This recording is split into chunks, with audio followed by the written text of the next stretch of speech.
Hello, y'all. Welcome to lesson 112 of my DP chemistry curriculum. Today we're going over reactivity 3.2.12. This is an HL topic. In this unit, we're going to be going over the hydrogen half cell, which is H plus aqueous plus an electron reacts to form 1/2 H2 gas, and we assign this a standard electrode potential of 0 by convention. It is used for our measurement, and the standard electrode potential of pretty much anything else. So we're going to interpret the standard electrode potential data in terms of ease of oxidation and reduction. These are all in our data booklet, these values in table 19. So just keep that in mind. Table 19. So when we measure pretty much anything in the world, we have a standard value. We have to set that. So for example, if we're measuring temperature and we've got our thermometer right here, we can maybe assign some value that goes up to here, something. Maybe we'll figure it out later, or we can take the whole thing, have another thermometer. Maybe we measure that same temperature, something else. So how do we actually figure out what it even means? Well, we set standards. For example, like in Celsius, we might set this at 0 degrees Celsius, which is the freezing point of water. However, that same temperature in another standard might be 32 degrees Fahrenheit, which is still the freezing point of water, but in Fahrenheit. In yet a third one, we may set this new standard at, you can probably guess where I'm going to go with this, 273 Kelvin, which once again is the freezing point of water. But you'll notice that we have, as humans, derived a standard by which we measure these. So when we're looking at a voltaic cell, yeah, we can produce electricity, but how much electricity are we producing? What are we measuring it to? We need that standard. And so for a voltaic cell, the standard we have set is what we call the standard hydrogen electrode. We can shorten it to SHE for short. That is our standard value, our set point that we measure all others from. And because of this, we're actually going to set this to 0. This will be our 0 value. And I'll show you what I mean in a bit as we move forward. But before I really do, let's just talk about what the SHE actually is. The standard hydrogen electrode is going to be a platinum electrode. While it is the best, it is also quite expensive. That's why we don't really use it in electrolytic cells. But it's a platinum electrode with a concentration, inside a concentration of 1.00 mole per decimeter cubed hydrogen ions, aqueous.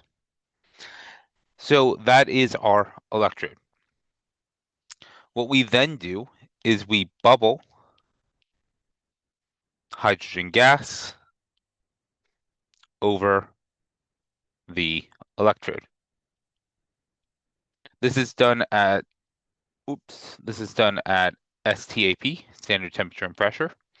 So we're talking about 100 kilopascals at standard temperature. So once we have this set up, we can look at the half cell equation. So the half cell equation is 1/2 H2, and that's going to be gas, and that can oxidize to produce H plus aqueous plus 1 electron. Now, generally, when we write this, we are actually going to be looking at reduction potential. So we're going to look at the reverse reaction. This is oxidation. The table that we have in our data booklet is based off reduction potential, so we can just rewrite that backwards, which is H plus aqueous plus 1 electron reacts to form 1/2 H2 gas. So this is what's happening at the platinum electrode. We say that this produces 0 volts. That is our 0 value.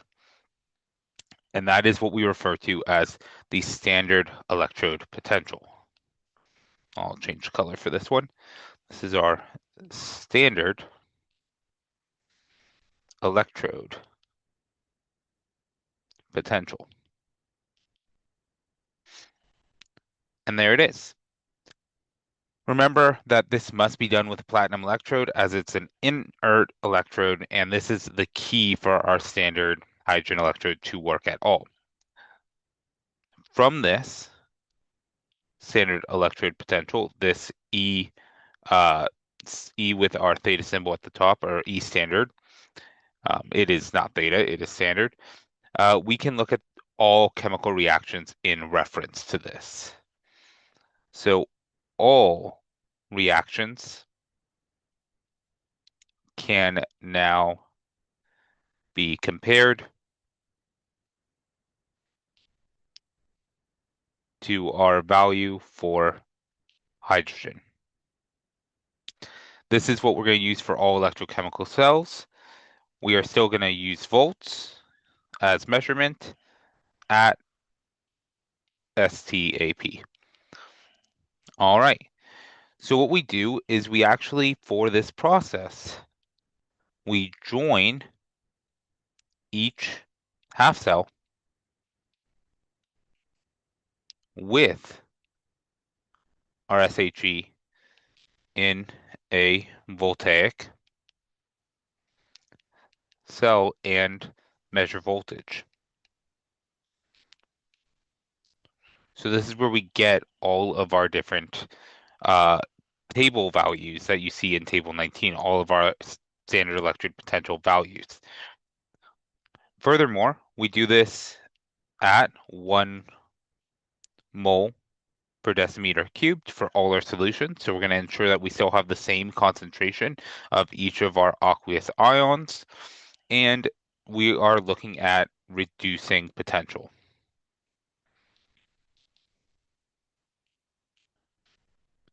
So because of this, just keep in mind that the SHE will act as either the cathode or anode. And that'll be dependent on the other half cell in this reaction. So the best way to look at this is always through examples. So in this case, I'm going to set up my standard hydrogen right here. This will be my SHE. We have our H plus aqueous ions. We have our second one, which for this example, let's use zinc. 2 plus aqueous. We'll throw in our zinc electrode. That's going to be zinc solid.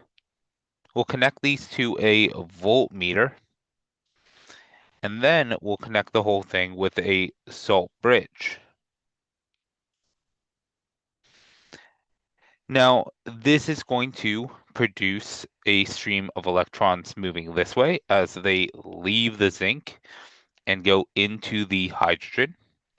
So our voltmeter, depending on its connection, whether it's backwards or forwards, might show 0.76, and that will be volts. Remember that we are using 1 mole decimeter cube on both sides, and this is platinum. So from this, we can tell that zinc has a reduction potential of minus 0.76, meaning that zinc is not willing to reduce, it wants to oxidize. So the negative shows zinc has a tendency to oxidize when compared to our standard, which then again is hydrogen. So because it has that positive value, it is oxidizing, it is acting as our anode. Our SHE is, in this case, the cathode. So this is how we use the standard hydrogen electrode. We use it in reference to all our other values. Just going to fill this salt bridge with chemical, and we are there. So we can take all our E cells, change color, all our standard electrode potentials of each half cell can be organized in a reactivity series. And once again, that series is table or section 19 in your data booklet. So the important aspects of this are the values are listed as reduction. Furthermore, the more negative, the more likely to oxidize. And conversely, the more positive, the more likely to reduce. So I'll say, and vice versa. So these are pretty much what we're doing with these standard electrode potentials.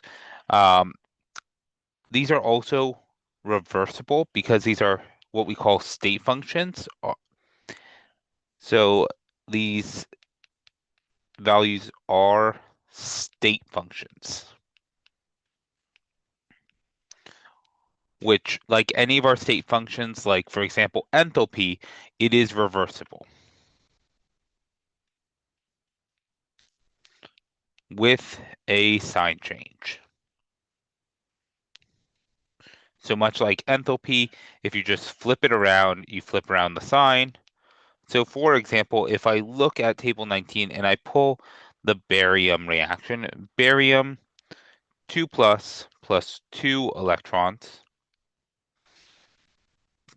to form barium solid, this is going to have an E cell value of, or half cell value of negative 2.90. That's a very high negative number, so I realize that it will likely want to oxidize. What we are more likely to see is that barium solid is going to react to form barium aqueous 2 plus 2 electrons. And that will have a value of 2.90. So you'll notice a big change here is this is negative, this has no sign and is therefore positive. So these are what the standard electrode potentials are, where they come from, and how we actually figure out those values in relation to hydrogen. I hope this helps and have a great night.